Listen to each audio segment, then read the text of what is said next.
మీరు మమ్మల్ని లెక్క పెట్టరంటారుగా, మేము మిమ్మల్ని లెక్క పెడతాం. ఎస్సీల లెక్క మన దగ్గర ఉంది, ఎస్టీల లెక్క ఉంది, బీసీల లెక్క పెట్టమంటే లెక్క పెడతలేరు. ఇక 6.68% ఉన్నది ఓసీలు కదా, ఓసీలే కదా. ఇక వాళ్ళని లెక్క పెడితే మిగతాదంతా మనమేనా? ఆ మీద చుట్టూ లెక్క పెట్టేస్తే మిగతాదంతా బీసీలే కదా. ఇంకా కొత్త లెక్క ఏంది? ఇలా ఏ రంగంలో కూడా, మీడియా రంగంలో కూడా ఒక్క బీసీ ఓడిదో పేపరో పత్రికనో టీవీ ఉందా? కనీసం బీసీ వాడు బ్యూరో చీఫ్ దాకా పోతాడు, అనేసి అవసరమైతే సీఓ దాకా పోతాడు, కానీ ఓనర్ కాలేడు. దేనికి ఓనర్ కాలేడు?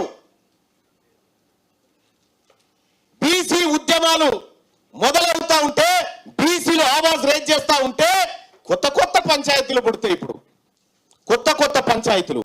ఎస్, కాంగ్రెస్ పార్టీ ప్రతినిధిగా కూడా ఒక మాట చెప్పదలుచుకున్నా నేను.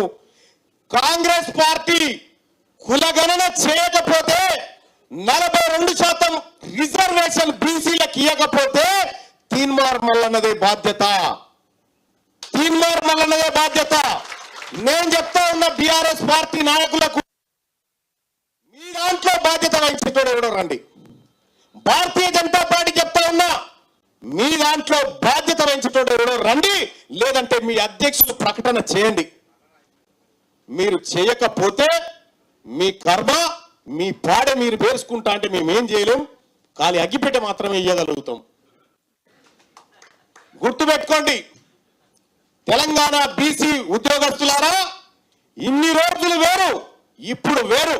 ఇవాళ తెలంగాణ రాష్ట్రంలో బీసీ ఆర్టీసీ కార్మికులు వెళ్ళిర్రు, బీసీ సింగరేణి కార్మికులు వెళ్ళిర్రు, బీసీ ఉద్యోగస్తులు వెళ్ళిర్రు, బీసీ ప్రైవేట్ ఎంప్లాయీస్ వెళ్ళిర్రు, బీసీ క్యాబ్ డ్రైవర్స్ వెళ్ళిర్రు, బీసీ డ్రైవర్స్ వెళ్ళిర్రు, డాక్టర్స్ వెళ్ళిర్రు, అడ్వకేట్స్ వెళ్ళిర్రు.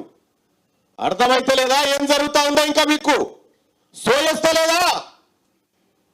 తలకొండపల్లిలో ఉన్నటువంటి ఓ పేద కోట ఆయనకు సోయి వచ్చి, అరే అవుతుందిరా ఇది బీసీ రాజ్యం, వాళ్ళంటే పోతేనే బతుకుతాం రాని వాళ్ళు వస్తా ఉంటే మీరు ఇంకా తిర్రేషాలు చేసి మేము మీ కులగణన చెయ్యము, మిమ్మల్ని ఇబ్బంది పెడతాం అనుకుంటే మీ కర్మ.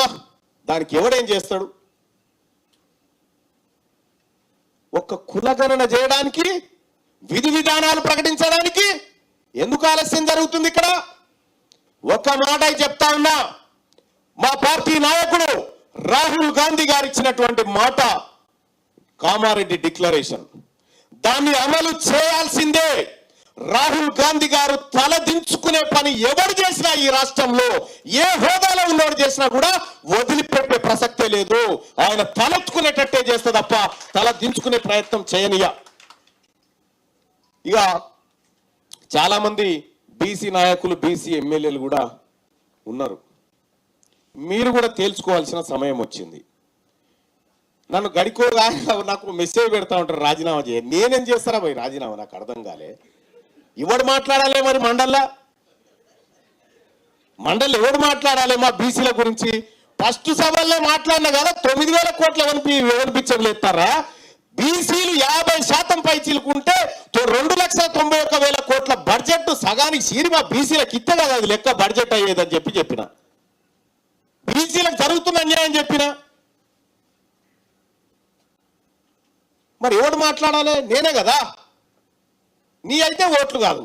నువ్వు నేను పక్కకున్నానని నమ్మవు, నేను నిన్నమ్మా.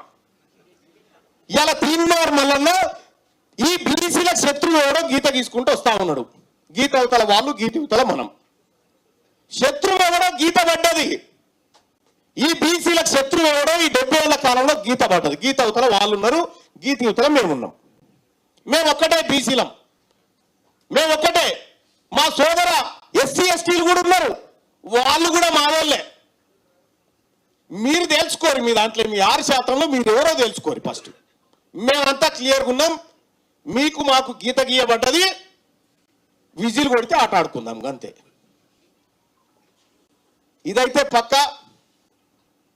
తీన్మార్ మల్లన్నగా ఒక్క మాట కూడా చెప్తా ఉన్నా, తెలంగాణ రాష్ట్రానికి చివరి ఓసీ ముఖ్యమంత్రి రేవంత్ రెడ్డి గారే.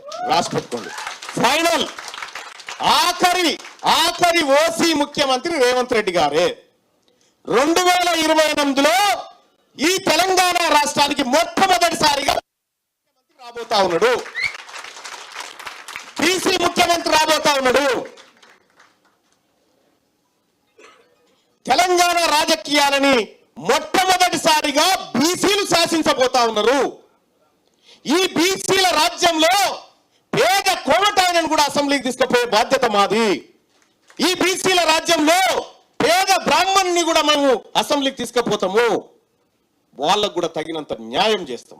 క్యూ న్యూస్ ఛానల్లో పనిచేయటకు అనుభవం గల సీనియర్ డిజిటల్ మార్కెటింగ్ వారు కావాలను సంప్రదించవలసిన నెంబర్ 8688926084. qnewsads@gmail.com ను సంప్రదించండి. లైక్ చేయండి.